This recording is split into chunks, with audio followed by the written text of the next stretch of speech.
Bom dia a todos e todas, sejam muito bem-vindos a este webinar em comemoração ao Dia Nacional da Segurança do Paciente. Nós sempre comentamos, temos essa piadinha interna aqui com a doutora Norma, superintendente do IEPAC, que o nosso teatro tem capacidade para 200 pessoas. E, claro, nós comemoramos quando estamos com casa cheia. E neste webinar nós teríamos que ter duas capacidades do teatro, porque estamos com mais de 250 participantes neste webinar e crescendo este número. Imagino que vamos superar este número neste evento. É um grande prazer receber a todos vocês. Tenho certeza que vai ser um webinar com muita troca de conhecimento. E para dar as boas-vindas a todos, eu passo a palavra à doutora Norma Araújo, superintendente do Instituto de Ensino e Pesquisa Armênio Crestana, o IEPAC. Bom dia a todos. Muita alegria de estar aqui com vocês neste 1º de abril, tradicionalmente também associado ao Dia da Mentira, mas para nós esse dia é o Dia Nacional de Segurança do Paciente. Tivemos aí uma semana de muitas ações, lançamento da trilha de aprendizagem, e é muito importante que todo mundo fique nesta reflexão. Então, hoje, coroando todo este processo, nós estamos aí com o nosso webinar, com a presença brilhante aí da doutora Laura Schiesari, e os detalhes da nossa trilha de aprendizagem será tratado pela Lisiane mais tarde. Então, bom dia para todos, bom evento, e vamos falar mais um pouco de segurança do paciente, neste caso, especificamente, sobre cultura de segurança. Um bom dia para todos e que tenhamos um bom evento. Muito obrigada pelas palavras, doutora Norma. Vamos passar agora, então, a palavra à doutora Silvia Jaquet, que é a Superintendência de Atenção à Saúde do SECONSE, superintendente da SAS.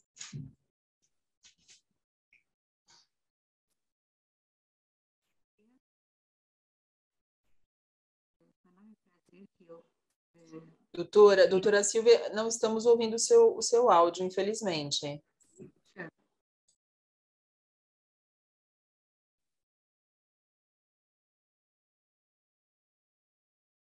Estava tudo funcionando. Voltou a funcionar agora. Ah, estava certo até agora. Bom dia a todo mundo. Queria agradecer a oportunidade de fazer essa abertura.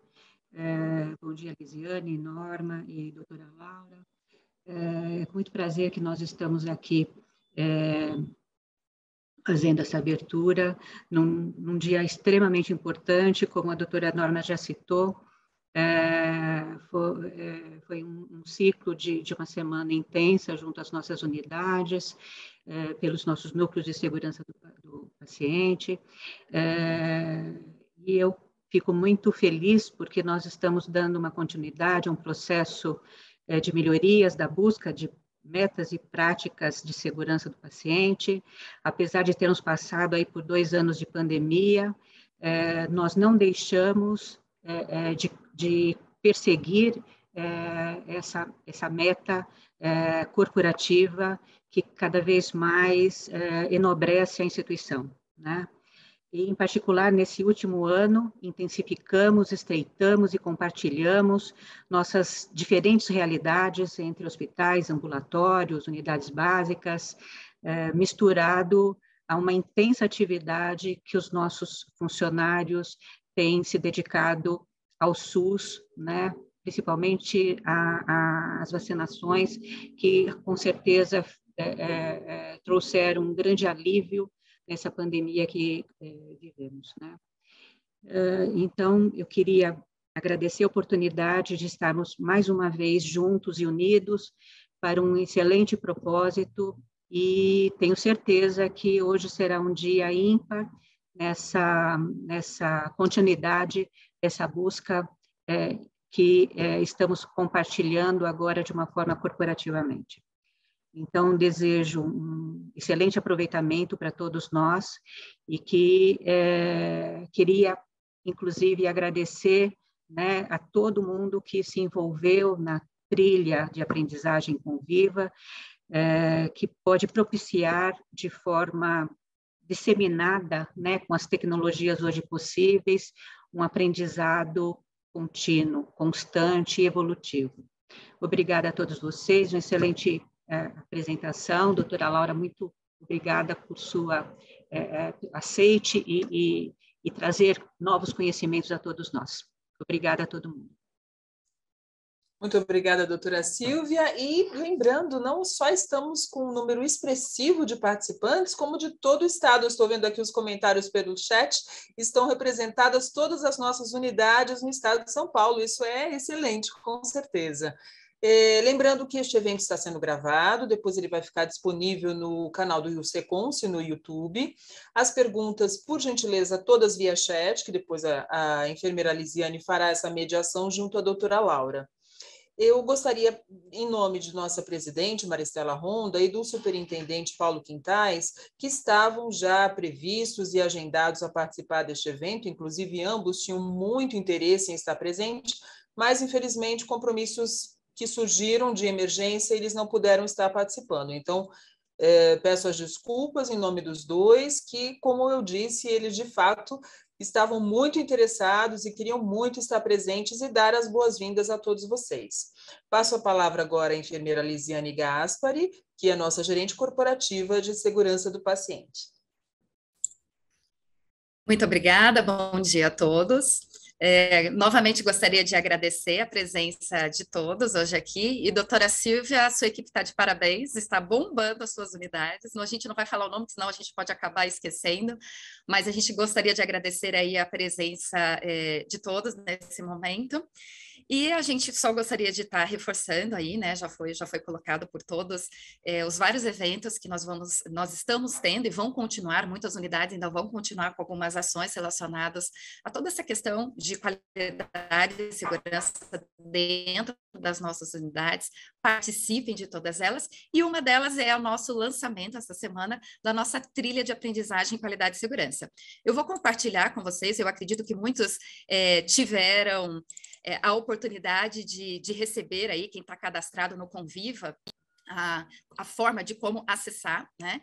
Então, você vai preencher acessando aqui seconce.conviva.com.br, você vai colocar o seu login, que é o seu DRT, né? Incluindo os números iniciais, então, no caso aqui do Seconce é o 0100. A sua senha, se é o seu primeiro acesso, você vai digitar seu CPF, e quando você faz o primeiro acesso, é pedido para você trocar essa senha. Então, se você já teve algum acesso, por exemplo, já fez o nosso código de conduta, você provavelmente já fez algum tipo de cadastro, você vai entrar.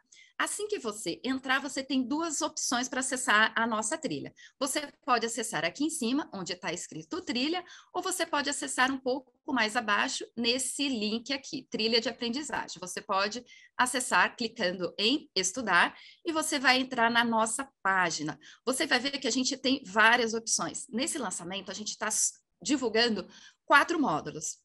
Você vai ter o módulo de boas-vindas, com a apresentação aí da doutora Norma. Na sequência, você vai conhecer quem são os tutores do nosso curso. Então, a gente tem aí as áreas de qualidade e segurança, assim como a equipe do comitê corporativo participando na elaboração deste conteúdo. E também uma linha do tempo, né? A questão da qualidade, ela não é nova dentro do Seconce São Paulo. Então, a gente começou aí com a certificação na unidade central, né? Pela ISO, a parte de laboratório. Começamos lá mais de 20 anos, e aí todas as nossas unidades ao longo do tempo foram sendo acreditadas e certificadas, e você vai conhecer um pouquinho essa linha do tempo acessando esse nosso primeiro módulo. Depois a gente também tem a parte de gestão da qualidade, a parte de gestão de risco e o nosso programa de qualidade e segurança. Durante o ano, várias outras aulas também serão disponibilizadas, por exemplo, na trilha de práticas de segurança. E aí, quando você acessar aqui, como que você vai entrar na trilha? Essas foram algumas dúvidas que alguns profissionais tiveram. Você vai entrar no link Informações. Quando você entrar em Informações, você tem que se matricular nessa trilha. Por quê? Porque você vai receber um certificado para cada trilha que você entrar. Você não precisa esperar fazer todas as aulas para ganhar um certificado.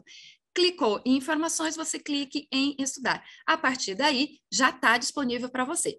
Algumas das nossas aulas são videoaula, você também tem um exercício que você precisa estar fazendo, e você também tem um material extra de consulta, que é a aula disponível, ou até algumas referências bibliográficas. Então, acho que a gente estamos com um material bem interessante que você pode estar participando. Se você tiver alguma dúvida, também nos procure, que eu acho que este é o momento que a gente tem de compartilhar conhecimento, é uma forma da gente realmente fazer esse alinhamento, que é o que a gente tanto espera dentro das nossas unidades.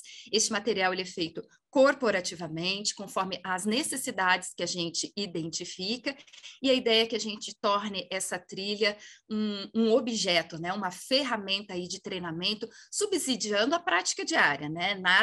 Nada vai eximir aí o trabalho que as nossas áreas de treinamento, de educação de desenvolvimento realizam dentro das nossas unidades, o corpo a corpo, as simulações. Então, é mais uma ferramenta para ajudar a capacitar os nossos colaboradores. Então, aproveitem essa oportunidade. Bom, e agora a gente vai, então, apresentar a nossa palestrante de hoje. A doutora Laura Schiazzari, ela é doutora em Medicina Preventiva pela Faculdade de Medicina da USP, mestre em Saúde Pública pela Faculdade de Saúde Pública da USP, especialista em Administração Hospitalar, Administração de Serviços de Saúde pela Faculdade de Saúde Pública da USP, pediatra com residência na Escola Paulista de Medicina, a Unifesp. Atualmente é professora da Fundação Getúlio Vargas e do Hospital Sírio-Libanês. Ela é consultora do Banco Mundial.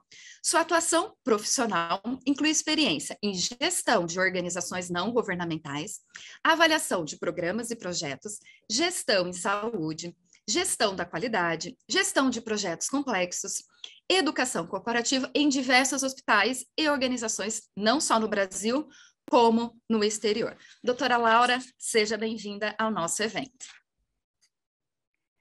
Obrigada, Lisiane. Bom dia a todos. Muito agradecida pelo convite, doutora Silvia, doutora Norma. É uma honra estar aqui com vocês. Eu sou uma admiradora antiga do trabalho do SECONSE, né, que, como a Lisiane bem colocou, tem mais de 20 anos nessa jornada da qualidade. Então, é uma organização, assim, até difícil vir falar para vocês, porque vocês sabem na prática como fazer a diferença, né? Então, o que nós vamos estar falando hoje é sobre como fortalecer a cultura de segurança no SECONSE, sabendo que a gente já parte de um patamar que não é nada assim negligenciável, pelo contrário, e aí que a coisa fica mais difícil, porque quando a gente já tem um percurso na qualidade e na segurança, a gente galgar patamares superiores é muito mais desafiador, tá? E por que isso? Pensando em vocês se tornarem uma organização de alta confiabilidade, e a gente vai falar um pouquinho o que é uma organização de alta confiabilidade, né? Que é um dos termos hoje bastante empregados internacionalmente, mesmo no Brasil. O que se busca hoje é se tornar uma organização altamente confiável. Bem, no contexto pandêmico, as coisas se tornaram ainda mais complicadas. A gente já não tinha um cenário muito fácil em termos de qualidade e segurança. Então, a questão dos avanços tecnológicos, uma multiplicidade de sistemas e dispositivos nas nossas organizações, processos organizacionais complexos, riscos crescentes, uma demanda crescente por um cuidado de maior qualidade, a necessidade de transparência das informações já vem de antes da pandemia. E, de repente, a gente se encontra já há praticamente 2 anos, ou 2 anos, né, passa de 2 anos, numa crise mais intensa, econômica, social, sanitária, moral. As nossas referências já estavam em transformação, isso se acelerou nos últimos 2 anos. A gente vive num ambiente mutante, não é de hoje, mas as nossas incertezas cresceram.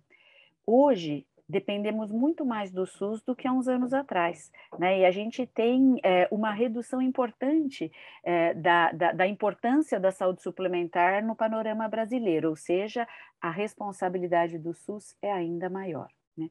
Tivemos transformações substanciais nas relações prestador, profissional e usuários. A gente tentou cuidar né, dos casos agudos, mas nós tivemos um represamento importante das condições crônicas. Nós estamos vivenciando uma transformação sem precedentes em termos de trabalho, né? E as nossas equipes foram altamente impactadas pela pandemia. Então, a gente já vinha num crescente desafio e nós tivemos que lidar com equipes desfalcadas, profissionais sendo incorporados mais precocemente no mercado de trabalho, ou seja, chegando menos preparados para prestar um cuidado com qualidade. E um sofrimento psicológico que não se restringe à população dos profissionais de saúde, mas eu diria que atinge a população em geral, com forte impacto no perfil atendido pelos serviços de saúde. Ou seja, o nosso contexto, ele se tornou ainda mais desafiador. E daí a gente pensar em como tornar as nossas organizações mais preparadas para esse momento. O que sabemos é que o mundo definitivamente não parece mais ser o mesmo, né? Então, essa é a visão do mundo a partir da Austrália, ou seja, uma inversão, né? E eu diria, como dizia minha avó, que o mundo está de pernas para o ar, né?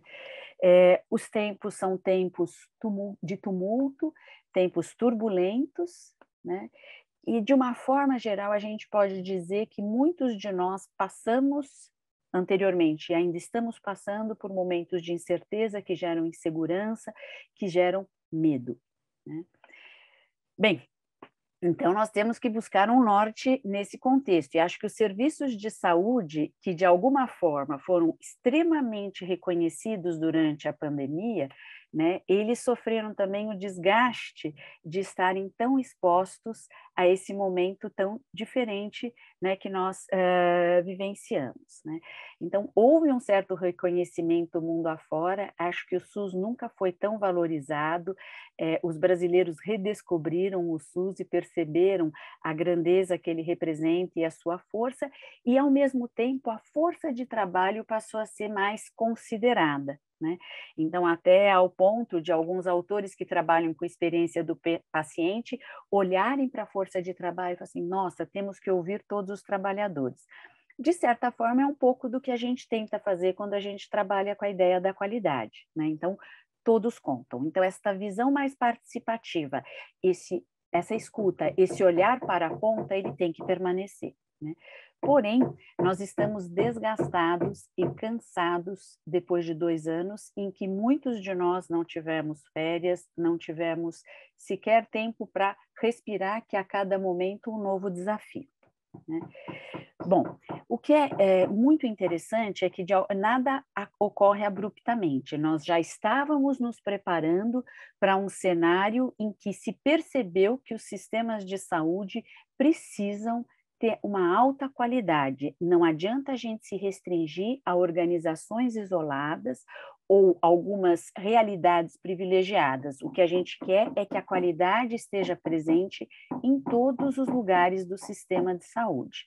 E, então, em 2018, nós tivemos alguns documentos bastante interessantes trazendo preocupações mundiais em torno da qualidade dos sistemas de saúde. Bem, tem um relatório bastante interessante que foi publicado em 2018 no Lancet Global, né, e que fala que agora é tempo de revolução. Acho que ninguém esperava que 2 anos depois as coisas mudariam. Mas uma constatação importante desse relatório é que, assim, a má qualidade ela é comum em diferentes condições e países, e, sem dúvida alguma, ela atinge, sobretudo, as populações mais vulneráveis, né?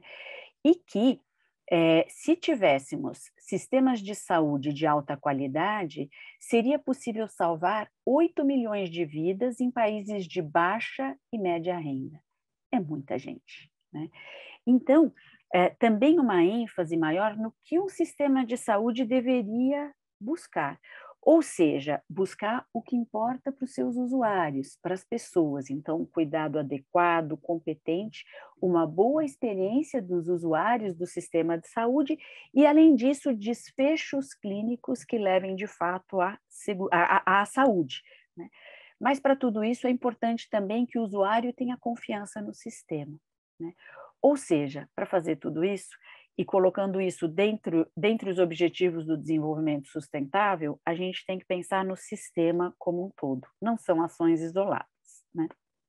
Bem, não começamos hoje, assim como o Seconce já está há 20 anos nessa jornada, o mundo já vem pensando há bastante tempo nesses aspectos da qualidade e da segurança que podem ser melhorados, né?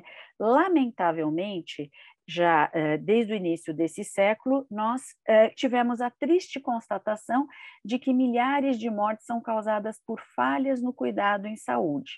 E quando algumas dessas publicações, como o Errar é Humano, e também jornais científicos, revistas como o British Medical Journal, chamaram atenção para esse número de mortes, o alerta fez com que várias mudanças fossem introduzidas nos serviços de saúde e que houve, sem dúvida alguma, uma quebra importante de paradigmas. Várias foram as ações desencadeadas nos serviços de saúde e, às vezes, até no sistema de saúde de algumas realidades. Então, nós começamos a ter sistemas de gestão de incidentes mais robustos, trabalhamos com as metas internacionais, vários checklists passaram a ser utilizados, a importância crescente da comunicação transparente em torno das falhas, ou seja, o disclosure, né? Começamos a olhar para a segunda vítima dos eventos adversos, a cultura da segurança apareceu como o pano de fundo desse cenário complexo e tivemos a certeza de que a gente quer que todas as organizações da saúde sejam mais seguras, desde que as pessoas nascem até o fim de suas vidas, ou seja, toda a jornada do usuário no sistema de saúde tem que se dar dentro de serviços mais seguros e com a qualidade almejada, né? Então, voltando ao nosso tema, esse é o panorama complexo no qual a gente está hoje, né? Então, se a gente for pensar, então, partindo da cultura de segurança, como ela pode fazer com que o Seconce chegue a ter essa mentalidade moderna, talvez seja mais o modismo das palavras e dos conceitos do que, acho que tem várias atividades e iniciativas dentro do Seconce que já denotam a alta confiabilidade do sistema, mas se retomarmos a ideia da cultura de segurança, vale lembrar que ela não começou na área da saúde, ela começou nas indústrias de alta confiabilidade, que não por acaso a gente está falando de indústrias nucleares, aeroespaciais, ou seja, onde qualquer falha impacte fortemente as populações, né? Então, a gente está falando de acidentes nucleares, a gente está falando de acidentes aéreos, esse tipo de coisa. Então, eles fortaleceram a partir de eventos nefastos, né, como Chernobyl e outros, essa ideia da cultura de segurança. Então, a cultura de segurança nada mais é do que parte da cultura organizacional, ela é produto dos valores, atitudes, competências e padrões de comportamentos, tanto individuais quanto do grupo de pessoas que compõem aquela organização. E isto determina o compromisso, o estilo e a proficiência da administração de uma organização saudável e segura. Tá? Então, como eu disse, isso faz parte dessa cultura organizacional. Por isso, mais para frente, por isso é importante a gente sempre lembrar, a gente faz avaliações de cultura de segurança, mas ela tem um imbricamento importante com a cultura organizacional. E isso um dos gestores do Seconce mostrou brilhantemente no seu trabalho de mestrado, o Sérgio Puzzi, né? Então, esse imbricamento é bastante importante. Então, a gente não fala só de segurança sem pensar na organização como um todo, né? Então, a cultura da organização é o jeito que a gente trabalha, é o nosso jeito de ser, é como a gente funciona, são os nossos valores, né? E é como a gente se adapta para viver neste mundo e como a gente trabalha isso dentro das nossas organizações. Mas a gente tem também uma definição que é mais focada na área da saúde, que foi dada pela Sociedade Europeia para a Qualidade em Saúde. Então, aí a gente fala de um padrão integrado do comportamento individual e organizacional, que é baseado no compartilhamento de valores e crenças que continuamente procuram minimizar o dano ao paciente, o qual resulta do processo de cuidado realizado. Ou seja, o tempo todo a gente pensa no indivíduo e na organização, a gente pensa no indivíduo e na equipe. Então, a cultura somos nós, ela é feita por todos nós e ela só pode ser aprimorada se juntos trabalharmos e tivermos clareza de onde queremos chegar, né? Que tenho certeza que isto está claro dentro do Seconce.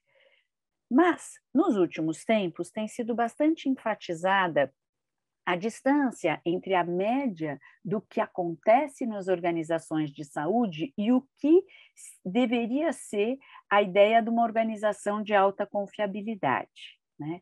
Então, uma organização de alta confiabilidade, ela tem essa noção de que sempre alguma coisa pode dar errado. Isso faz parte, é dado, né? Então, ela tenta aumentar a segurança do seu sistema e torná-lo mais confiável. As pessoas, elas têm humildade para entender e aprender. Toda vez eles sabem que pode, assim, o controle pode escapar, então preciso sempre estar de olho, me preparar, prever. E o trabalho em equipe é altamente valorizado. Bom, a impressão que dá é que na área da saúde tudo isso, dada a natureza do nosso trabalho, é meio óbvio, partindo do trabalho em equipe. Mas, na prática, isso é um pouco diferente, né? Nas organizações de saúde, o que se observa é que as pessoas acreditam que tudo vai dar certo. Eu diria que talvez dá a impressão de que as organizações de saúde são efetivamente brasileiras. A gente, né, tem um certo otimismo.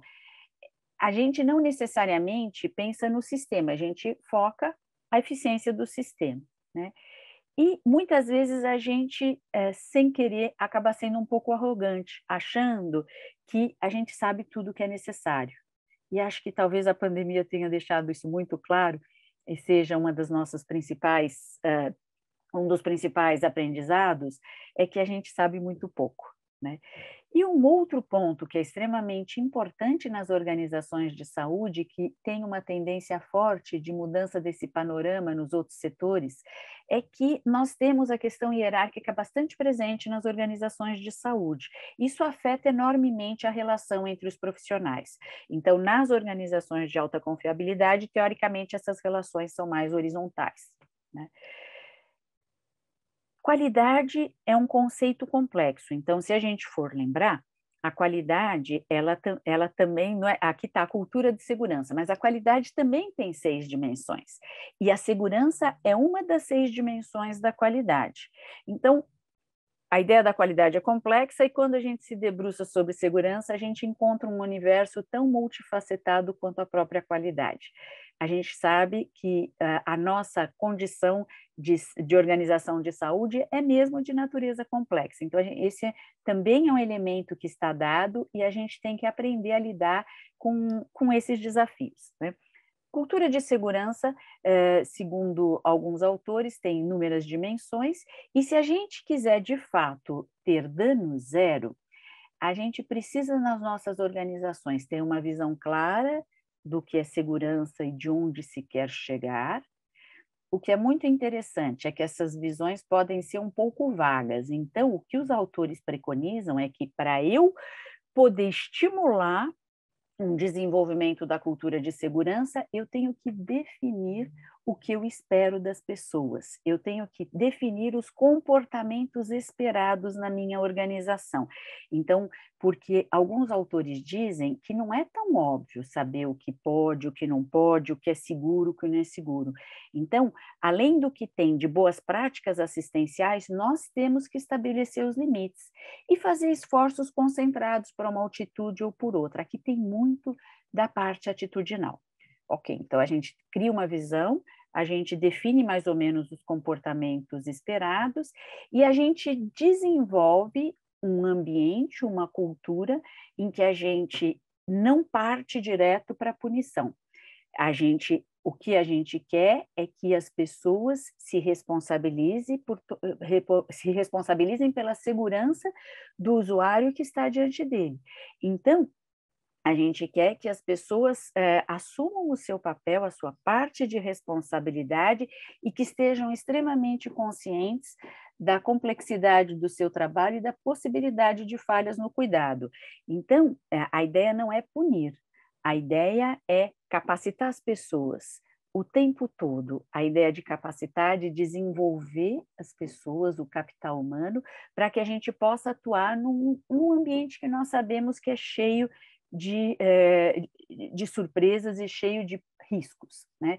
Então, a cultura justa, de fato, é o estimular esse ambiente positivo em que as pessoas se sintam à vontade para admitir as suas falhas, para conversar sobre elas e para buscar melhorar. E, em último caso, vem uma eventual punição. Então, o ambiente é de estímulo a comportamentos que sejam em prol da segurança. Bem, se eu tiver um ambiente com essa ideia da cultura justa, eu vou criar um ambiente de confiança, de respeito e de inclusão.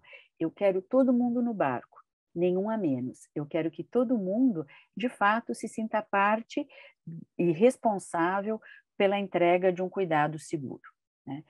É claro que para todos estarem imbuídos desta necessidade, é fundamental o desenvolvimento das lideranças, né?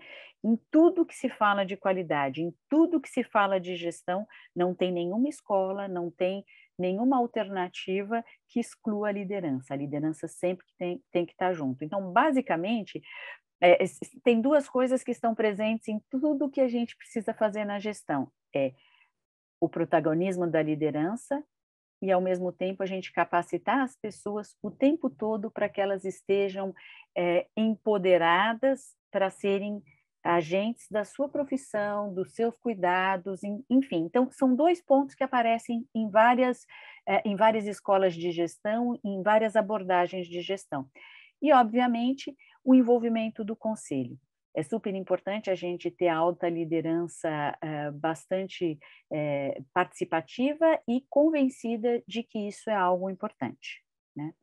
Bom, a gente tem alguns documentos que vão um pouquinho além, algumas noções, alguns conceitos que falam o que a gente precisa ter para ter uma estrutura de cuidado seguro, confiável e efetivo, né? E acho que eu gostaria de destacar que liderança aparece em todos os lugares, né? E a aprendizagem constante é a mesma coisa. Na nossa língua, é a educação permanente em saúde, é o nosso desenvolvimento, tão bem representados aqui pela Lisiane e pela Norma, né? Quando a gente pensa no que a gente precisa nas nossas organizações, as coisas se repetem em vários modelos. Mas o que tem de diferente nesta contribuição, que é um trabalho do IHI, que fala justamente, é a segurança psicológica, né? Isso é fundamental. No meu espaço de atuação, eu tenho que me sentir, o ambiente tem que ser seguro, eu tenho que ter as condições de trabalho necessárias e, ao mesmo tempo, tem que ter uma cultura tal, um clima de segurança em que eu me sinta à vontade para admitir que eu não sei fazer uma coisa e que eu preciso ter um reforço em termos de capacitação, ou que eu tenho dúvida, ou que, eventualmente, apesar de todo o meu esforço, eu estou cansada, estou com uma série de problemas e hoje eu falhei na prestação do cuidado, eu me enganei, ou coisas assim. Então, eu preciso ter a segurança psicológica para poder estar atuando, tá? Então, isso tem que ser o tempo todo bastante enfatizado, né? Bem, tem alguns autores que têm trazido como eu torno as organizações mais seguras, né? E é aí que a gente chega nas organizações de alta confiabilidade, né? Tem o Charles Vincent, é um inglês, um autor importante que tem falado bastante de segurança do paciente e tudo mais. Eles colocam assim, para se tornar uma organização mais segura, tá? Isso vale o tempo todo, né? Por mais que eu tenha assim um leque de ferramentas e possibilidades, eu tenho que sempre lançar mão desses 5 pontos. A segurança tem que ser considerada a melhor prática, né? Eu tenho que melhorar constantemente os meus processos e o meu sistema de saúde, né?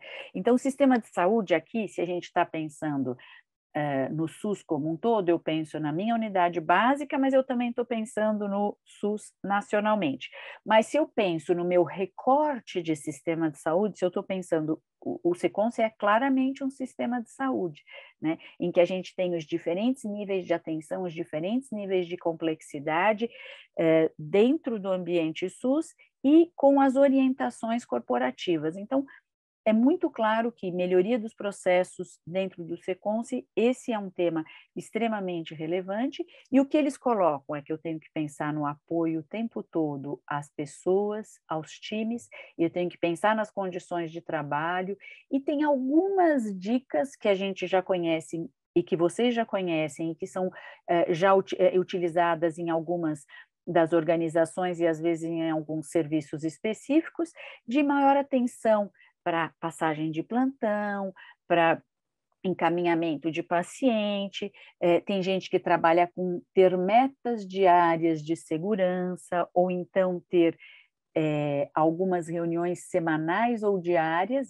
Acho que durante a pandemia, várias das nossas organizações fizeram reuniões diárias, assim, ó, vamos fazer um pequeno balanço, então, safety hurdles, né?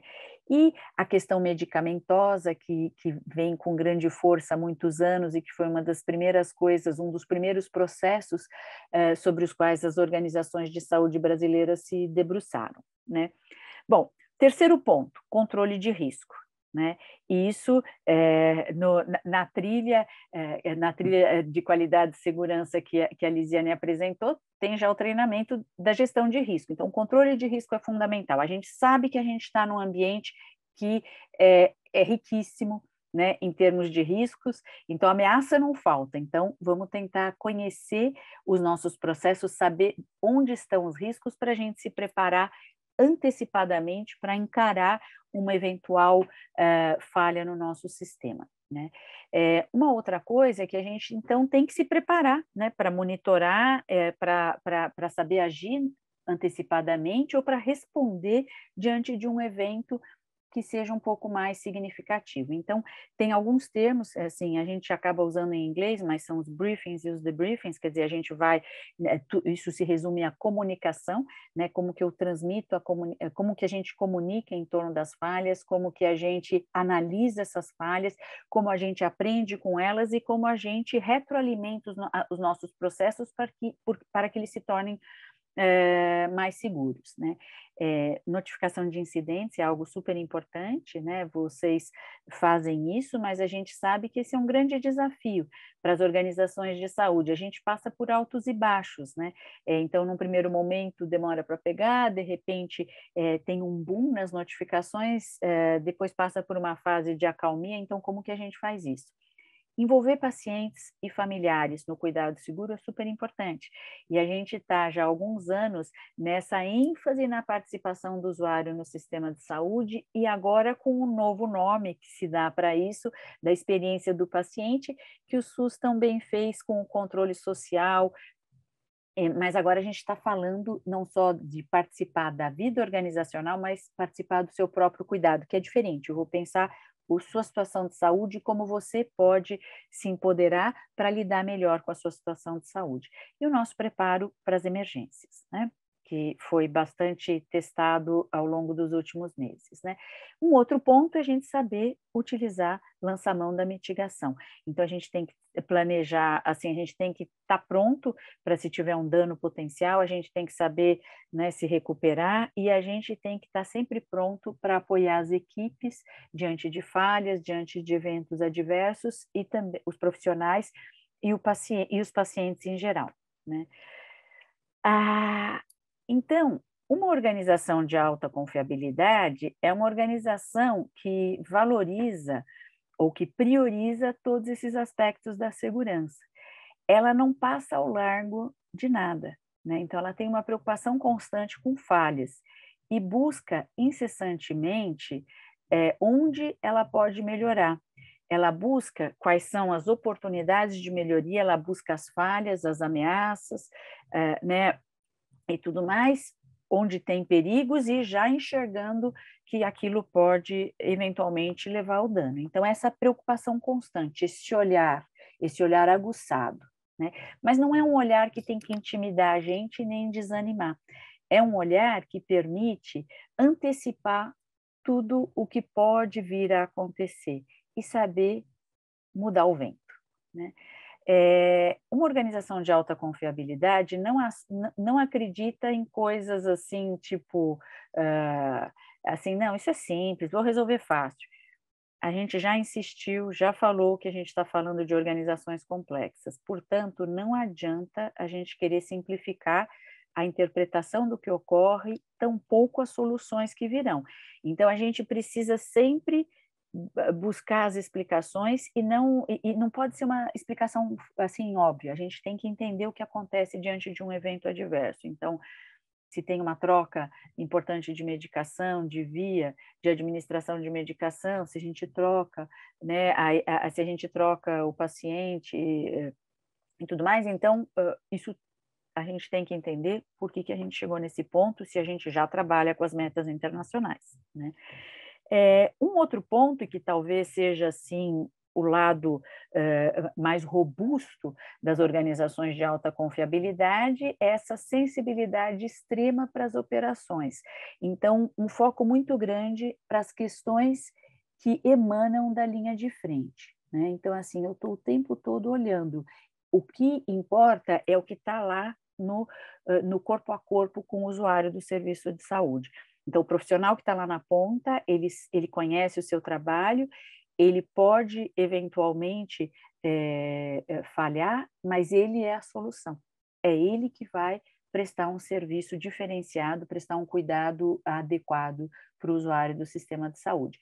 Então, se fala muito, porque do trabalho, eu penso o trabalho do jeito ideal. Eu pensei um processo de trabalho, eu pensei um procedimento, então esse é o trabalho imaginado. É o trabalho tal qual nós imaginamos, ou no escritório da qualidade, ou enquanto gestora, eu pensei que seria assim, mas agora é a vida como ela é, o trabalho real, o que acontece lá na ponta. Então, às vezes, o que vem como orientação, nem sempre tem uma boa resposta na ponta, né? Então, isso é um fato importante, né? Ontem eu estava conversando com uma residente que faz o curso da gente, o CEAS, na GV, e ela está passando num estágio em que justamente ela percebeu que a chefia de enfermagem imaginou um jeito de lidar com o problema e eles estão indo na ponta, os residentes estão tendo que mudar tudo porque na ponta as pessoas acharam que a solução não é adaptada. E esse é o nosso trabalho o tempo todo enquanto gestor, né? E a gente não pode esquecer do lado humano. O lado humano, ele está presente nas operações e a gente a gente é suscetível, a gente pode falhar e a gente tem que considerar isso o tempo todo. Ainda mais num setor que é tão pessoa dependente como o setor saúde, né? Uma organização de alta confiabilidade, ela pressupõe que as pessoas tenham um alto engajamento com resiliência, elas são muito focadas na detecção de falhas, ou seja, elas têm uma habilidade que talvez a gente não tenha anteriormente, mas que desenvolve de detectar as falhas e reagir e recuperar o sistema rapidamente, né? O que é um pouco diferente na organização de alta confiabilidade e que isso a gente precisa parar para pensar, porque do jeito que o mundo anda e que a educação anda, em que a gente às vezes não valoriza tanto o conhecimento, uma organização de alta confiabilidade, ela dá responsabilidade para a solução dos problemas pela pessoa mais qualificada para aquela situação. Então, não necessariamente é a hierarquia, não necessariamente é a pessoa que chegou e caiu de paraquedas, não. A gente respeita a expertise, tá? Então, isso é um aspecto importante. Por isso, às vezes, para essas soluções, elas são menos hierárquicas, elas são mais transversais e técnicas. Que, teoricamente, para a área da saúde, isso deveria ser super tranquilo, mas nem sempre é, dependendo da nossa configuração organizacional. Bem, alguns pontos são super importantes, então tem essas 5 características das organizações, mas agora tem o pano de fundo dessas organizações de alta confiabilidade. Nós todos somos chamados a estarmos extremamente conscientes diante de cada ato assistencial ou gerencial, né? Eu tenho que ter a consciência situacional, eu tenho que ter a plena convicção de que os erros são inevitáveis, a gente pode aprender com eles e que os sistemas de gestão de incidentes são super importantes nesse meu desenvolvimento. Ao mesmo tempo, existe uma, ou tem que existir, ou a gente tem que desenvolver uma consciência coletiva para a segurança, né? Ter a noção clara de que uma coisa mais simples, uma falha pequena, ela pode levar a desfechos catastróficos, né? E a multiplicidade de pequenas falhas pode tornar a situação ainda mais complexa. Então, todos, simplesmente todos, e cada um de nós é chamado a assumir a responsabilidade para identificar ameaças, falhas, precocemente e tentar corrigir. Então, eu passo, vejo, sei lá, uma porta caída, vejo alguma coisa assim e não falo nada, não. Eu vou lá, olho e aviso a área, né? Ou então, se eu vejo um paciente perdido, eu vou lá, não, calma, né? Eu vou lá e eu sou o elo de ligação dele com o serviço, né? Isso requer uma mudança de mentalidade, uma mudança de mindset, né?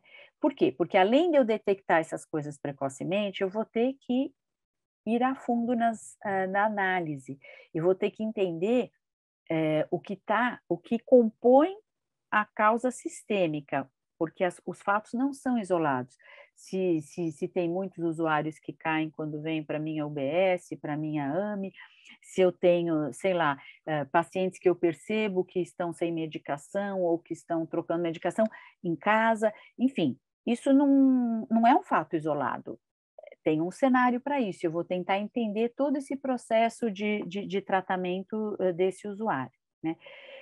Uma noção muito interessante é que segurança não é assim, por mais que eu saiba o que eu preciso fazer para a segurança, e por mais que vocês estejam bastante avançados nessa noção, a gente tem que saber que quando a gente está chegando perto, o alvo está mais em cima, né? Então, é um alvo em movimento, né? É como qualidade, eu brinco que quem trabalha na área da qualidade sempre vai ter trabalho, porque a gente está sempre buscando patamares superiores em termos de padrões da qualidade. E segurança vai junto, já que é uma das dimensões da qualidade, né? Tem um autor, o Richard Day, que por sinal hoje está falando numa organização de saúde aqui em São Paulo sobre organizações de alta confiabilidade. Ele é um engenheiro que foi da NASA, né, e que está trabalhando com segurança na Johns Hopkins, né? E ele tem um artigo de 2018 que ele fala assim, olha, interessante, a gente observa alguns avanços positivos nas organizações de saúde, mas depois vem assim, nas entrelinhas, ele fala, só que são iniciativas discretas e para desafios específicos ou pontuais, ou seja, ele doura para dizer, olha, não, está avançando, mas ó, é só um pouquinho, né? E ele diz assim, ó, a gente precisa olhar a qualidade e a segurança como um sistema integrado de gestão operacional. Tá? Ou seja, a gente tem que pensar no todo, em todas as nossas engrenagens, né? E ele conta a experiência que ele adquiriu no setor, né, na NASA, que é a indústria da alta confiabilidade. Ela desenvolveu padrões de consenso de qualidade internacional, pensando em sistemas de gestão integrada. Então, o foco é a segurança operacional, a qualidade e a confiabilidade. Então, além de eu pensar a solução para a minha organização, eu penso para o todo, para as organizações de saúde em geral. E eles lançaram mão da engenharia. Então, a gente sabe que a qualidade, ela requer diferentes saberes, e a segurança não é diferente. Eu preciso de profissionais das várias áreas para enriquecer a minha solução para que eu tenha uma organização mais segura, né? E quando ele fala no sistema de gerenciamento operacional, quais são as vantagens, assim, ó, é claro, um sistema de gerenciamento operacional, ele organiza os processos e as práticas, né? Então, ele antecipa e reduz os riscos, ele vai padronizando, né, os processos e as soluções. E, ao mesmo tempo, ele cria a cultura do pensamento sistêmico, ele reforça, estimula a colaboração e ele também estimula a resiliência para a gente enfrentar as surpresas, os contratempos, tá? Bom, se a gente pensar nisso na área da saúde, a gente tem uma certa dificuldade de pensar em todos os nossos processos desenhados, que a gente vai controlar tudo e que a gente vai ter indicadores para tudo. Não acontece bem assim, né? E a gente tem dificuldade, tem dúvida se a gente precisa de fato padronizar tudo. Mas a gente pode sempre trabalhar com a ideia processos de alto risco, se eu tiver também um alto volume de determinadas situações clínicas, por que não padronizar a linha de cuidado, né? Nesse sentido, né? Bom, e o que ele deixa claro, como a gente já falou anteriormente, é que tem uma lacuna, que não é pequena, entre as operações que são idealizadas, o trabalho ideal, né, e altamente confiável, e a vida real, a prática atual na área da saúde, tá? Então, e dizem que se a gente, assim, tem algumas desconfianças de que a gente, com padrões da qualidade, por vezes, a gente está colocando padrões muito elevados e aumentando a distância entre as organizações. Elas estão ainda mais desiguais e mais diversas. Então, como a gente faz para avançarmos juntos rumo a uma maior segurança, né? Desde o início que apareceu essa ideia, o que é uma organização de alta confiabilidade, o LIP, essa publicação é interessante do LIP, que é tornando a saúde mais segura, ele traz um autor, que é o Roberts, que é quem cria a ideia das organizações de alta confiabilidade, e lá atrás ele já falava na década de 80 que, assim, o que tem de diferente nessa história de organizações de alta confiabilidade quando funciona, quando elas têm sucesso? Primeiro, elas têm uma ênfase nos aspectos relacionais da cultura, ou seja, somos nós aqui, as nossas relações e o nosso trabalho em equipe. Responsabilidade interpessoal, centralidade na pessoa, suporte aos colegas, relações amistosas e abertas, criatividade, credibilidade, confiança interpessoal e resiliência, ou seja, o tempo todo trazendo para a gente a responsabilidade e a importância da gente gerenciar bem as pessoas que conosco trabalham, a nossa equipe, né? Bom, então, tudo isso eu estou falando da década passada, e a gente tem, em termos de orientações mundiais da segurança do paciente, a gente começou com as metas internacionais, que foi o que era possível fazer, né, no início deste século. Lá se vão 18 anos do lançamento do Desafio Global. Então, a OMS, mais recentemente, no ano passado, ela já se projetou até 2030 e veio com um plano de ação. Então, vieram as metas, que era o que era possível fazer. Acho que a gente já tem uma experiência acumulada, vários países, eles se desenvolveram nessa ideia, e agora o que se busca é caminhar para a eliminação mesmo do dano que é evitável. Então, como que a gente faz para que não ocorram eventos adversos que possam ser evitados, né? Então, a OMS lançou uma série de objetivos estratégicos, e um deles são os sistemas de alta confiabilidade. Então, por isso que essa noção é tão importante hoje, porque quando a OMS traz, quer dizer que ela é passível de ser utilizada em todos os contextos políticos, culturais, sociais, né? Então, são 7 objetivos para os próximos anos, a gente tem 8 anos pela frente. Então, eles falam em políticas, né, para eliminar o dano evitável, esses sistemas de alta confiabilidade, a segurança dos processos clínicos, o engajamento do paciente e da família, a educação da força de trabalho, do trabalhador da saúde, suas habilidades e a segurança, informação, pesquisa e gestão de risco, e ainda sinergia, parcerias e solidariedade. Então, boa parte desses objetivos, eu diria que metade dos objetivos fala de pessoas, né? E vem essa ideia das organizações de alta confiabilidade que extrapolam os muros e se tornam sistemas de alta confiabilidade. Bom, e aí a gente já estava com dificuldade de pensar numa organização de alta confiabilidade, e agora vem o desafio para o sistema de saúde. O que a OMS fez? Isso ainda é muito tímido. Ela começou a dar dicas de ações para chegar lá. Então, tem um plano de trabalho, tá? Então,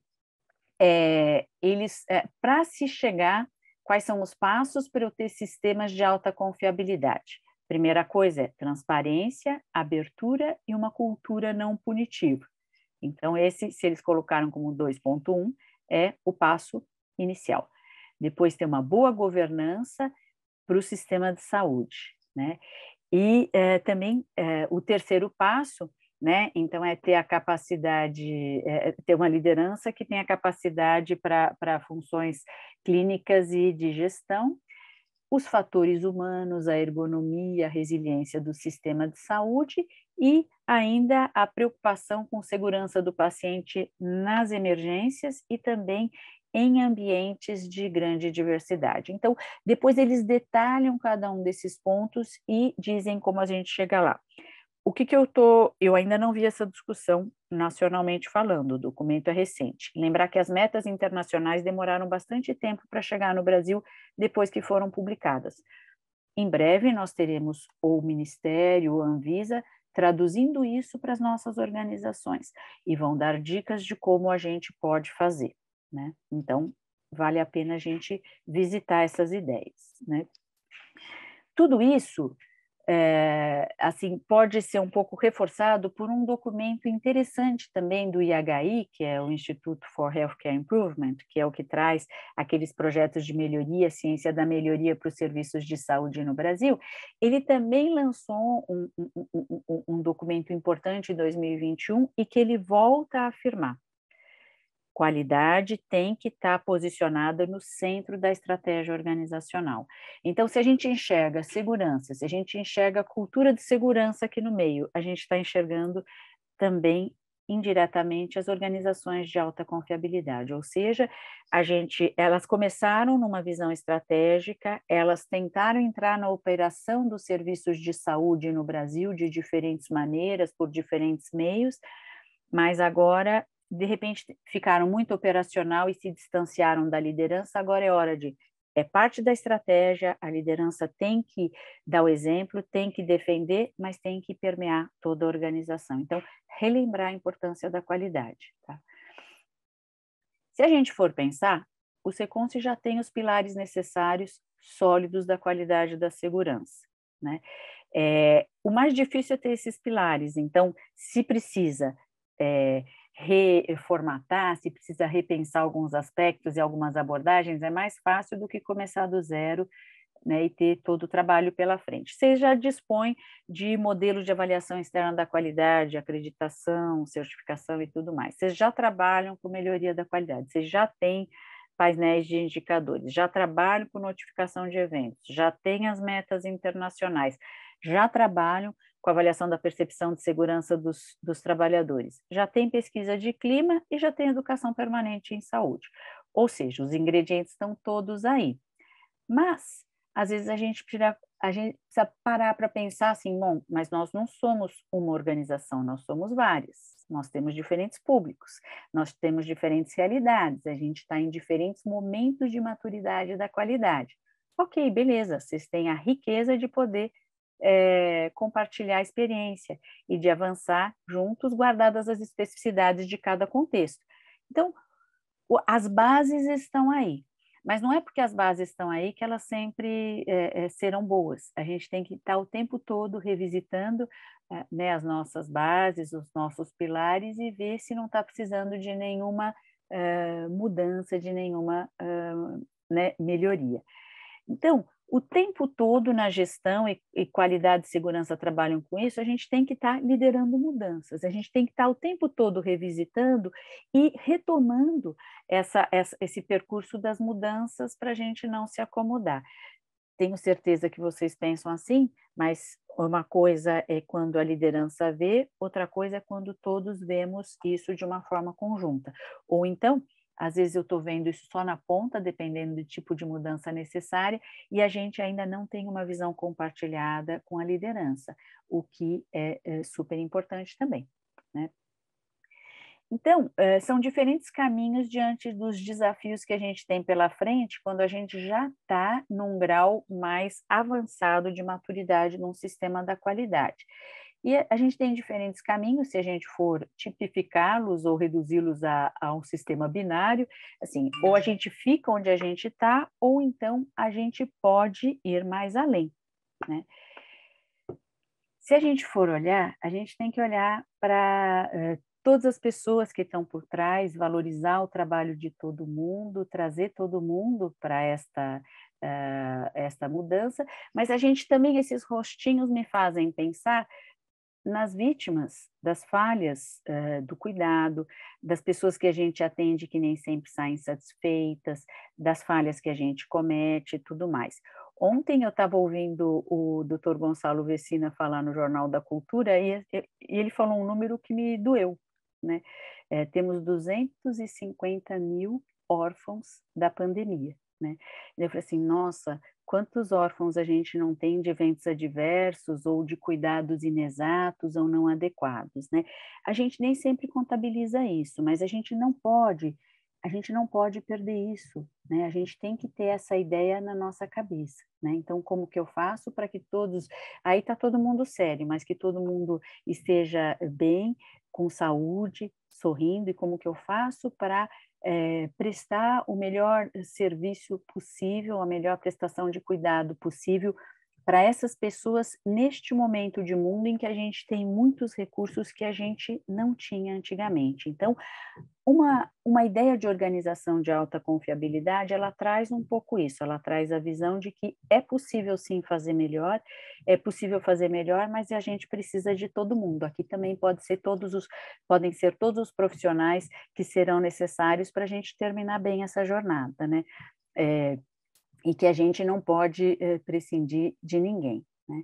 Então, uma organização de alta confiabilidade, eu diria que a gente já tem vários ingredientes nos nossos serviços, e vocês muito mais do que a média dos serviços brasileiros, né? E certamente uma organização liderando esse processo, vocês são, mas como que eu coloco essas diferentes partes do meu quebra-cabeça, trago um balanço maior, né, reforçando a necessidade da educação permanente e de eu buscar um cuidado seguro o tempo todo, né? A solução certamente está na mão de vocês.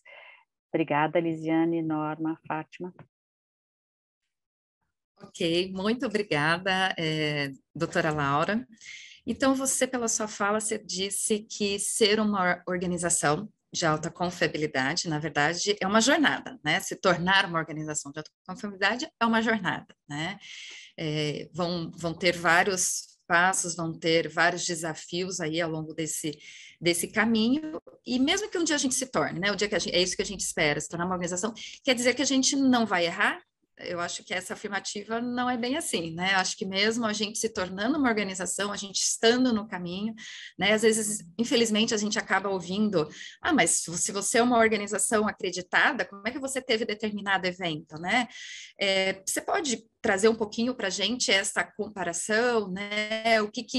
Quais são os desafios que a gente tem nesta jornada? E eu acho que tem muito a ver com o que você falou, né? Eu acho o fato da gente ser acreditada, a gente está nessa jornada para uma alta confiabilidade, as instituições ainda vão errar, né? E por que isso acontece? Ok, obrigada pela pergunta, Lisiane. A primeira coisa, assim, é não esquecer que somos humanos, felizmente, né? Então, a gente sabe que falha faz parte, que a gente tem, né, sempre o desafio de não somos perfeitos, né? Em nenhum setor da nossa vida, e no cuidado não é diferente, né? Essa é a primeira coisa. Um sistema da qualidade, como uma acreditação, dá um norte, né? Dá um norte e traz padrões que foram desenvolvidos por especialistas, são padrões que hoje, nas acreditações, eles são reconhecidos internacionalmente. Então, existe uma avaliação do avaliador, então a gente está seguindo padrões internacionais. Existe um consenso de que eles são os mais adequados. existe um questionamento quanto ao quão assim efetivos eles são. Eles não tiram, eles lamentavelmente não são capazes de eliminar as falhas e de tornar as nossas organizações 100% seguras. No entanto, eles são um importante passo para a gente chegar até lá. Quem não é acreditado não sabe direito que tipo as suas falhas, não conhece, né? A gente sendo acreditado e a gente tendo um sistema de notificação de incidentes, a gente conhece melhor a nossa vulnerabilidade. Então, a gente está falando assim, somos vulneráveis. Como a gente faz para lidar com a nossa vulnerabilidade e também antecipar a nossa ação. Eu brinco que esses sistemas são um mal necessário, né? Eles não são perfeitos, mas não dá para não ter, né? Então, mesmo autores de artigos extremamente críticos em relação à qualidade e à segurança e que questionam os resultados efetivos, eles dizem, precisa ter, mas talvez a gente tenha que modificar um pouco as entrelinhas, talvez a gente tenha que diminuir o número de padrões obrigatórios, talvez a nossa ênfase hoje tenha que ser maior nas pessoas das quais a gente cuida. Então, talvez o que importa para o usuário dos serviços de saúde deveria vir na frente desses padrões da qualidade, né? E a gente tinha que desenvolver parcerias mais efetivas com os usuários, porque, assim, na verdade, são eles que sabem o que está acontecendo com eles, né? Então, se a gente tivesse um jeito que não fosse artificial de envolver o paciente no seu cuidado e também que ele pudesse ajudar a nossa organização a enxergar, a vislumbrar caminhos mais, assim, criativos, eu acho que a gente teria uma boa solução. Mas ainda, assim, a gente é muito imperfeito, né? E assim, não dá para comparar. Outro dia, na segunda-feira, eu estava dando aula para uma turma da GV que tinha um engenheiro que é recém-chegado na área da saúde. Ele não entende por que a gente não faz do jeito que eles mandam, né? Ele não entende por que a gente não tem todos os processos assim dominados, eu diria, né? Então, assim, mas ele entende que a saúde é muito mais complexa. Ele entende que não tem nada a ver com as indústrias onde ele trabalhou, né? Então, acho que a gente atua num setor que lida com a complexidade da vida, a complexidade humana, né? Então, o dia que a gente tiver tudo assim absolutamente seguro e tudo sem falhas, é porque a gente tem um conhecimento profundo da humanidade. Ainda a gente é pequenininho ainda, mas a gente já melhorou, a gente já tem muitas soluções, mas nenhuma é perfeita. Não, com certeza. E a sua apresentação, ela vem muito de encontro com uma das nossas trilhas. A gente não combinou, mas acho que ela veio reforçar um pouquinho o que a gente abordou aí sobre segurança, sobre cultura de segurança. Então, a gente pede que todo mundo aí, reforçando, né, que não estava no início, faça as nossas aulas, né, as nossas trilhas, abordando qualidade, abordando segurança, onde a gente coloca exatamente isso, né? Então, por melhor organização, por melhor que a organização seja, por melhor profissional que você seja, você é humano. Em algum momento você pode falhar, né? Então, as nossas organizações, elas não são infalíveis, né? Infelizmente, os eventos, eles vão continuar acontecendo. O que a gente tem que trabalhar é em cima dos eventos que são evitáveis, aí sim a gente vai trabalhar. E você falou bastante essa questão da padronização, né? A importância da padronização, mas só ela não resolve. Não adianta eu padronizar, ter um documento escrito, disponível lá no meu DocNix, né? O sistema que a gente utiliza, e eu não treino a minha equipe, né? Eu não desenvolvo a minha equipe para saber exatamente como executar um determinado procedimento. Eu elaboro um plano de ação e eu guardo ele na gaveta. Para que adiantou, né? E você também trouxe muita questão da teoria com a prática, né? Não adianta eu escrever um documento lindo e maravilhoso que a hora que eu vou levar para a ponta, né, para a prática, é um documento inviável. Então, as coisas têm que estar muito bem linkadas, né, muito bem alinhadas, né, a teoria com a prática. Então, só a padronização a gente sabe que ela não é importante, né, treinar as nossas equipes, trabalhar muito a prevenção, né, então, quando a gente fala da gestão de risco, nós nos dividimos em duas frentes, diríamos assim, né, a questão da prevenção, que eu acho que é o mais importante, e a gente desenvolver isso nas nossas equipes, né, a questão da consciência experiência situacional, e você trouxe muito isso, né? A gente precisa incutir isso na nossa equipe. Ah, não, isso não é meu, isso é da enfermagem, isso não é meu, o piso está molhado, é da equipe da higienização. Não, independente de quem está vendo, identificando que aquilo é uma situação de risco, tem que trabalhar em cima, tem que sinalizar. Eventualmente não sou eu que vou resolver o problema, mas eu tenho que sinalizar. Uma grade abaixada, qualquer um pode sinalizar. Todo mundo sabe a importância de manter uma grade elevada para um paciente para o alto risco de queda. Qualquer profissional pode identificar isso e sinalizar a equipe, o profissional que vai eventualmente executar ou vai ali levantar a grade, enfim. Então, você trouxe a importância disso, a gente trabalhar isso com as nossas equipes. Você também falou muito sobre a questão da gente trabalhar a transparência da informação, fazer com que essa comunicação chegue, né? A gente capilarize, né? Às vezes as informações, a gente na alta direção encaminha para os nossos gestores, infelizmente, muitas vezes isso acaba não chegando na ponta, o quanto isso pode comprometer não só a qualidade, mas a segurança dentro das nossas organizações. A questão da cultura justa, a gente também coloca isso, né? A questão da responsabilização, acho que cada um precisa entender o nosso papel frente a todas essas situações, e aí a gente traz também, volta a reforçar a questão da gente treinar as nossas equipes, e treinar não só para executar o que é correto, né, mas também a como agir em situações quando aquilo foge, porque infelizmente, como a gente falou, não está na nossa governabilidade, né? Então, eventualmente lá eu trabalho para prevenir uma infecção, mas a partir do momento que o nosso paciente evolui com uma infecção, como que eu trato? Como que eu lido com essa situação? Então, dentro das nossas unidades, por exemplo, a gente tem alguns planos de contingência, né? Situações de emergência em como agir, né? Às vezes os profissionais, mas por que a gente discutiu recentemente, doutora Laura, a questão de prevenção de rapto infantil, né? Seja ambulatorial, seja hospitalar, e às vezes, não, mas por que eu tenho que trabalhar isso, né? Nunca aconteceu dentro das nossas unidades, né? Então, é a gente trabalhar com a prevenção. Você pode trazer um pouquinho para a gente reforçar essa questão da importância de trabalhar, porque a gente sabe que notificar o evento, ele é importante, mas a questão das barreiras neste processo, você pode abordar um pouquinho, trazer um pouquinho para a nossa equipe?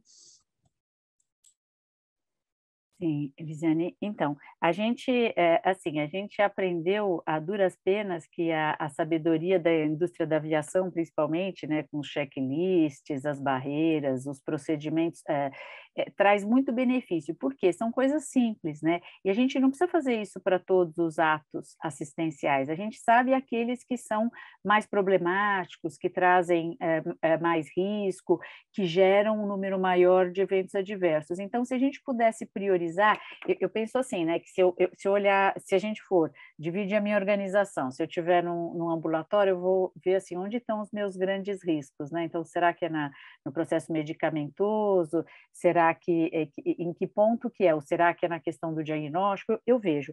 Daí, eu já opto, já faço a opção, né, de focar os maiores esforços e o olhar mais atento a esses riscos que são mais importantes, né? Então, por exemplo, eu tenho um ambulatório com um monte de diabético, então vou focar medicação, acompanhamento, né, o controle de exames e tudo mais, alimentação e tudo mais. Então, eu já vou direto, eu já foco esses pontos, né? Se eu tô, sei lá, se eu tô num centro cirúrgico, né? Então, nossa, eu tenho checklist cirúrgico, por que eu não utilizo, né? Então, eu sei que vai fazer a diferença. Então, eu uso, né? Uma coisa que eu aprendi, tendo contato com residentes, né? Que os residentes, assim, a minha geração, a gente aprendeu tarde essas coisas, né? E a gente não necessariamente foi formado para usar essas barreiras do cuidado.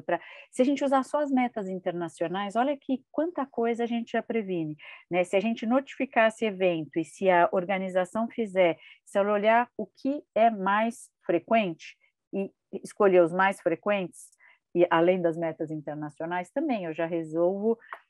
Todo mundo vai dormir mais tranquilo, né? Então, se eu canalizar os meus esforços, eu acho que esse é um jeito, né? A outra coisa é que eu acho que, assim, se eu juntar o mundo de quem está chegando da universidade, da formação técnica, com o mundo de quem já está faz tempo no mercado de trabalho, se a gente for colocado junto, né, para trabalhar e para refletir, o que eu vejo é que muitos jovens, para eles é normal usar protocolo, né? E para alguém da minha geração, assim, nossa, né, cadê a minha autonomia, né? Mas quando você vê, quando a gente traz trabalhos que mostram que tem um desfecho melhor e tudo mais, fica mais fácil de conversar. Então, eu acho que, assim, a gente trazer diferentes perspectivas, né, de pessoas que... A gente fala muito em trabalhar com pessoas que são exemplo para o uso daquela ferramenta, para o uso daqueles mecanismos de barreira, de segurança e tudo mais. Se essas pessoas compartilharem o porquê que elas usam e os benefícios que elas perceberam. Uma outra coisa que eu acho é a gente trabalhar muito com narrativa, né, Lisiane? Por exemplo, eu percebo que a força de eu compartilhar com você um evento que eu causei, que eu sofri, ou que um familiar meu sofreu ou presenciou e tudo mais, isso tem um poder também, né? Eu consigo envolver as equipes, se a gente trazer para conversar um paciente que sofreu um evento adverso, tem um poder grande. Então, acho que assim, a gente tem que usar diferentes estratégias, porque cada um é mais ou menos sensível a uma abordagem distinta, né? Então, a gente nunca está com a vida ganha, tem que o tempo todo usar uma triangulação de estratégias educacionais e de estratégias de gestão para entender como as pessoas enxergam o mundo e como a gente aprende também, né? E como eu me sensibilizo diante do que acontece com o outro, né? Não sei se eu respondi. Sim, e aí a gente vê a importância de não só se trabalhar com a prevenção, mas a partir do momento que, infelizmente, acontece um evento, acontece um incidente, a gente aprender, né? Você colocou bastante isso, né? Gerar, e a gente tem colocado isso não somente nas discussões do nosso comitê, nas áreas de qualidade, na nossa trilha a gente trouxe, que é o aprendizado corporativo, né? A gente é aprender com os nossos, infelizmente, com as nossas falhas, que é exatamente isso, né? A gente está entrando aí com um novo sistema, um sistema de notificação aí para as nossas unidades, a gente está tentando aí padronizar um pouquinho como que a gente vai categorizar de uma forma uniforme, eu acho que isso vai ser um grande ganho para a corporação, mas para isso a gente vai precisar que as pessoas tenham essa tranquilidade para que realmente reconheçam que houve um erro, que houve uma falha, notifiquem, a partir daí a gente tem um olhar especial para isso, né, e que a gente comece a desenvolver aí melhorias, né, trabalhar com qualidade e segurança é isso, né, a gente vai estar sempre em movimento, a gente nunca vai estar parando. E aí a doutora Norma, ela traz uma dúvida aqui, né, na verdade como que a gente, diante de tanta complexidade aí no cuidar, no processo conhecimento, né, a atualização aí nesse período de pandemia, eu diria que a gente sofreu um pouco com isso, né, o que era verdade ontem não era verdade hoje, uma atualização muito grande, a gente fala de infotoxicação, não sei se vocês já ouviram esse termo, né, que é o excesso de informação, a gente acaba não conseguindo dar conta da quantidade de informações que a gente recebe, né, e o monitoramento das vulnerabilidades, como aprimorar o engajamento da liderança, né? Então a gente entende que, querendo ou não, a liderança ele tem um papel muito importante neste elo entre a alta direção, o comprometimento de que qualidade e segurança tem que ser o norte, tem que ser o foco dentro das nossas organizações, e como fazer esse link, né, com a ponta, né? Qual que é esse papel? Como que a gente pode aprimorar isso com as nossas lideranças? Não, é muito legal e muito importante essa pergunta sobre as lideranças, né? Eu imagino, eu não sei como vocês abordam a liderança, mas eu vivi em outras organizações um plano de desenvolvimento da liderança que colocava mesmo o protagonismo na mão do líder, então ele tinha que se envolver em determinadas questões. E acho que hoje existem diferentes abordagens de liderança, tem os nomes da moda em torno da liderança adaptativa, liderança isso, liderança aquilo, acho que é olhar e ver o que é mais plausível para a minha organização, acho que essa é uma coisa.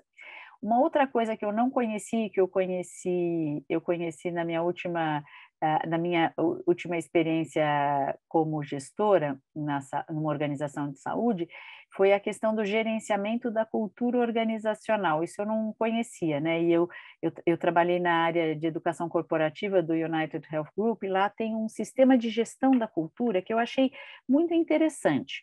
né? No início eu achei que era um pouco americano demais, e daí depois eu vi que tinha o seu valor, né? Então, você gerenciar a cultura, a gente tinha um manual de cultura dos comportamentos, que é um pouco do que eu falei dos comportamentos esperados para a segurança, mas tinha para comportamento organizacional, e era focado na figura do líder no primeiro momento, porque não dava para capacitar todo mundo. Então, é tipo um código de conduta para o líder, dando dica de como você pode ser líder. Então, como que você cria um ambiente favorável para o desenvolvimento. Eu achei isso muito interessante, e eu percebi que mesmo no ambiente brasileiro eu tinha uma certa dúvida se funcionaria, e funciona. Então, você ter, tipo, a gente combinar entre os líderes, né? Isso quem define sem dúvida alguma, liderança, mas com apoio da área de educação, assim, como a gente vai preparar essas pessoas para fazerem a virada de comportamento, porque eles têm que ser exemplo, né? Então, eles têm que ser engajados, né? Então, isso eu achei bem interessante. Então, isso, assim, eu não vi em outras organizações de uma forma tão explícita, mas acho que isso ajuda bastante, tá? E de fato, você tem que dar encomenda para o líder, né? Então, acho que isso, quando isso faz parte da avaliação de desempenho dele, e a gente vê isso muito presente hoje nas avaliações de desempenho, o que a gente espera do líder, o que a gente espera do trabalhador. Então, eu coloco muitas coisas de qualidade de segurança e de experiência do paciente também. Não, com certeza. Na nossa trilha de qualidade e segurança, a gente também aborda, a gente chama um pouquinho o gestor para essa responsabilidade, mas nossa área de desenvolvimento e treinamento também está elaborando uma trilha para a liderança, né? Que é a questão de feedback, gestão de pessoas. Então, tem muita coisa comportamental que a gente também precisa fortalecer entre os nossos líderes para nos ajudar nesse sentido, né? O Fábio aqui, eu não sei, desculpa, Fábio, eu não sei de qual unidade é você, ele traz uma questão muito importante neste período de pandemia. A gente sabe a relação que existe entre o trabalhador, né, e a sua execução do trabalho, né? A relação quando um trabalhador não está bem, o quanto isso pode impactar na segurança do paciente mesmo, né? O paciente, o funcionário que está cansado, não dormiu direito, às vezes ele pode estar um pouco mais desatento, e a pandemia, eu acho que ele potencializou um pouquinho, né? A gente vê estudos aí com relação ao aumento do burnout, aumento da depressão nos nossos profissionais, né? O próprio SECOM-se desenvolveu alguns canais aí nesses últimos 2 anos. Então, por exemplo, a gente tem uma ferramenta aí de atividades físicas, né? Acho que o Gympass, ele veio, né, para os nossos colaboradores terem acesso. Algumas unidades desenvolveram, por exemplo, os programas de qualidade de vida, com alguns focos trabalhando na questão do sono, na questão da alimentação. Nós também tivemos um acesso aí junto, acho que é Lelo, que é um parceiro nosso, canais de comunicação, por exemplo, para acesso ao psicólogo. Dentro da própria unidade central, a gente tem aqui o psicólogo, tem o psiquiatra, e dentro das unidades a gente tem o médico, né, da medicina do trabalho, algumas unidades a gente tem, e que muitas vezes acabou fazendo um pouco esse elo. Mas a gente sabe que a gente pode melhorar, como sempre, né? A gente está falando em qualidade, né? A gente pode realmente fortalecer isso, mas como que a gente pode, como que você vê essa questão do colaborador, essa questão dessa pandemia, a sua experiência, né? Como que a gente pode fortalecer, pode trabalhar melhor essa questão dentro da nossa organização, doutora? Bom, a pandemia foi atroz, né, para os profissionais de saúde. Então, acho que quem já estava um pouco no limite, né, a coisa não foi pequena, né? Enfim, eu acho que assim, você citou várias estratégias que muitas organizações utilizaram, né? Mas acho que teve acho que assim, a gente tem também, nem todas as organizações tiveram o privilégio de ter essas ações, né? Mas uma coisa que eu acho que assim, se tem uma coisa que me chamou a atenção na pandemia foi a solidariedade, né? E na área da saúde ela aflorou de uma forma a gente se redescobrir enquanto setor, né? E talvez esse seja o melhor do que ocorreu na pandemia. Então, eu vi vários canais para a gente lançar mão de serviços de apoio psicológico, de voluntários, né, que a gente acabou indicando para um monte de gente cujas organizações não tinham condições. Acho que tem esses canais. Acho que hoje a gente tem grupos de discussão, e é muito interessante, porque, assim, hoje... hoje vai ter se eu não me engano, vai ter uma abordagem eu não sei se, acho que é CBN, que vai falar de como a gente está no pós-pandemia, que a gente está desnorteado e que a gente não está sabendo como se comportar nas relações pessoais, né? Quando a gente sai. Então, assim, esse tema está em todos os lugares. Então, acho que a primeira coisa é, assim, vocês terem na organização é perfeito, acho que ter esses canais é fundamental. Mas o que eu vi bastante, que eu gostei muito na pandemia, foram algumas experiências, assim, como as lideranças acolheram as suas equipes, né? Esse foi um negócio bem legal e que seria legal se tivesse vindo para ficar, né? Que eu não sei se veio para ficar. Então, a gente tem várias experiências, tem aquele Burrow Institute, que trabalha com experiência do paciente que você conhece, Elisiane, eles fizeram um compilado de boas práticas na pandemia. Eu assisti a alguns webinários muito legais, então, assim, do líder estar mais presente na ponta, do líder tentar detectar os casos de pessoas que estão sofrendo, né, porque o sofrimento não acabou, agora a gente está pagando a conta de como as nossas famílias ficaram, de como os nossos amigos ficaram, então nós também estamos assim, não são só os nossos pacientes. Então, acho que tem alguns negócios de aproximação da liderança, de canais dentro da organização que ajudam bastante, né? E lembrar que não acabou, né? Então, a gente não virou a página ainda. Então, a gente está com serviços extremamente sobrecarregados de pacientes crônicos, né? E de cirurgias eletivas que deixaram de ser feitas, enfim, tem fila em todos os lugares, né? E mais o novo afluxo de pacientes chegando. Então, eu acho que a gente tem que, talvez, aprimorar esses canais que a gente criou na pandemia, né? E porque não me parece que a gente vai poder abrir mão deles tão já, tá? Acho que a gente ainda está num momento de confusão, assim, de como a vida vai ficar, né? Apesar de ter ficado tudo igual para quem está na ponta, apesar de ter ficado tudo igual para quem está na saúde em termos de rotina, mas mudou nas relações pessoais, né? E mudaram os problemas de casa, né? Então, acho que a gente tem que ficar atento a isso, sem dúvida alguma, tá? Acho que não tem outro jeito, né? E talvez a gente tenha, acho que grupos de fala ou momentos de poder abrir, né? Assim, compartilhar problemas são importantes, né? Não, com certeza. Então, a gente agradece aí a colocação do Fábio. Acho que, com certeza, acho que sempre vai ter oportunidades de melhoria, que nem isso a doutora falou, a gente precisa reforçar alguns canais, né? Mas o papel, acho que, de cada colega neste momento, né, cada amigo dentro da instituição, de identificar se eventualmente a gente tem um colaborador que está nessa situação mais de sofrimento, de vulnerabilidade, acionar o seu gestor, ou se o gestor identificar, acionar aí a equipe de medicina do trabalho da sua unidade, e aí a gente pode pensar em outros canais, além desses que a gente já tem atualmente. Tá? A gente tem aqui a Gabriela trazendo um pouquinho a questão de ver o erro como uma oportunidade de melhoria. Com certeza, Gabriela, acho que é isso que a gente traz aqui, né, do aprendizado organizacional. Então, a gente já entendeu que os eventos, os erros, as falhas, elas vão acontecer, mas que isso realmente gera um aprendizado, né? O aprendizado não pode ser só para o colaborador, né, aquele que eventualmente está envolvido nessa situação, mas assim, para a equipe, para a organização e para a corporação. Por que não, né? A gente também tem vários elogios e agradecimentos com relação à sua palestra, né, o conteúdo claro, objetivo, enfim, mas eu gostaria de encerrar aqui, porque acho que em razão do tempo, uma última pergunta aqui pela doutora Renata Bortoleto, né, é uma médica dentro das nossas unidades, também faz parte do nosso comitê corporativo, e ela pergunta como esses assuntos de cultura de segurança, organização de alta confiabilidade têm sido abordados na formação dos profissionais em saúde. Obrigada pela pergunta, Renata. Então, na verdade, a questão da segurança do paciente passou a fazer parte das diretrizes curriculares das 14 profissões da saúde em 2014. Tá? Quer dizer, está escrito lá, segurança, né? Não quer dizer que esteja na prática.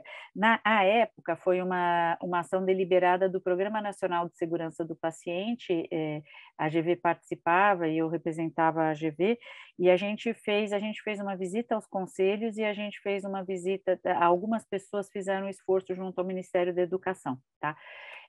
Então, saiu nas diretrizes, mas não quer dizer que isso aconteça na prática. O que a gente fez, a gente tentou estar presente em alguns congressos de educação na área da saúde. Então, da Associação Brasileira de Educação Médica e da Associação Brasileira de Educação de Enfermagem, que são os mais, assim, conhecidos. Então, isso foi interessante, porque a gente começou a pensar junto onde introduzir a questão da segurança. Organização de alta confiabilidade, acho que assim, naquela época a gente nem estava falando muito disso, mas assim, a gente plantou as sementinhas e os pilares. Então, não se tem a garantia de que seja abordado em todos os lugares. Porém, como a gente tem, assim, teve uma mudança importante dos cursos da área da saúde, que eles trabalham em boa parte hoje com metodologias ativas de ensino-aprendizagem, a gente vê que muitos utilizam alguma situação, problema que introduz a questão da segurança do paciente, algumas preocupações com metas internacionais, então está começando, mas a gente não tem o menor controle do que passa por aí, a gente só sabe que alguns cursos primam, então a gente sabe por manifestações em congressos da área da qualidade e segurança, que assim, não é um exemplo assim, não é algo que esteja ao alcance de todos nós, né? Que assim, as escolas da saúde ligadas ao Instituto de Ensino e Pesquisa do Einstein têm uma ênfase grande em qualidade e segurança, mas isso assim, é uma exceção dentro, mas já é um início, né? O Einstein acaba inspirando muita gente, então, quiçá eles inspirarão também as escolas, não só os serviços de saúde, mas também as escolas das nossas áreas, né? Então, acho que enfim, acho que são sementinhas. Ok, obrigada, doutora Laura. E a gente, como Seconsa, a gente também tem uma responsabilidade muito grande, porque praticamente todas as nossas unidades recebem internos, residentes, né? Alunos aí na fase de formação, graduação. Então, eu acho que este também é um momento nosso, como Seconse, de também ser um exemplo e capacitar esses profissionais que estão em formação com relação à qualidade e segurança. Acho que esse é o grande legado que a gente quer deixar aí. Aqueles que ficam mais tempo dentro das nossas unidades, né? A gente pede aí para que encaminhe a relação desses profissionais aqui para o IEPAC, que a gente também cadastra eles na trilha. Tá, ok? A questão dos CLTs, eles ficam vinculados aí à plataforma do RM, junto com os RHs, mas todos os terceiros também têm que ser capacitados. Então, caminhe depois essa lista para a gente aí, as áreas de qualidade, as áreas de RH, encaminhe essa lista que a gente também treine e vamos capacitar todos os nossos colaboradores.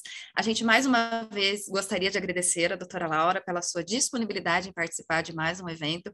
Realmente, acho que foi extremamente rico, tudo que ela abordou hoje aqui, e aí a gente gostaria, né, Fátima, vamos abrir aqui, vamos ver as últimas palavras da doutora Norma, da doutora Silvia, por favor.